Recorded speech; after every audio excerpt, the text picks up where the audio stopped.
আপনারা হয়তো জানেন যে আমরা 10 তারিখে রবীন্দ্র ভবন হল নাম্বার 2-তে আপনারা হলে আসন গ্রহণ করবেন। 10 তারিখ 10ই নভেম্বর বেলা 10:30 মনে রাখবেন।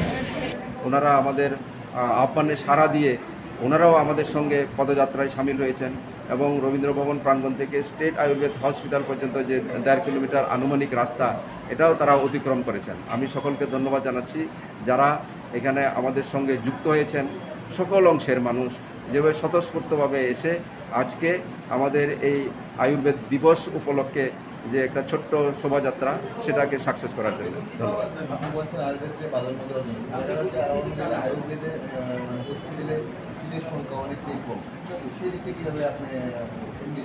আমরা এখন দেখেছেন আপনারা যে এটা পুরনো বিল্ডিং, নতুন বিল্ডিংয়ে আমরা শিফট করেছি।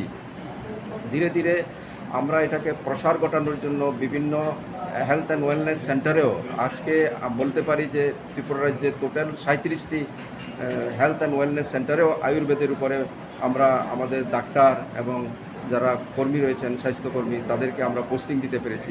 আগামী দিনে সেটাকে আরও আমাদের যতটা আছে ওয়েলনেস সেন্টার সব জায়গাতে যাতে আমরা কিছু না কিছু একটা অংশ আমাদের স্টাফকে দিয়ে পরিচালনা করা যায়, সেটার জন্য আমরা চিন্তা ভাবনা রাখছি।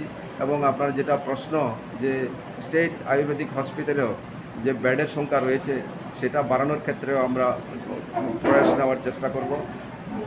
জাতীয় আয়ুষ মিশনের কাছে আমরা আবেদন রাখব যাতে তারা আমাদেরকে আরও আর্থিকভাবে সাহায্য করে এবং রাজ্যে আরও বিভিন্ন প্রান্তে বিভিন্ন ডিস্ট্রিক্টে যাতে আয়ুর্বেদ হসপিটাল খোলা যায় তার জন্য আমরা চেষ্টা নেব।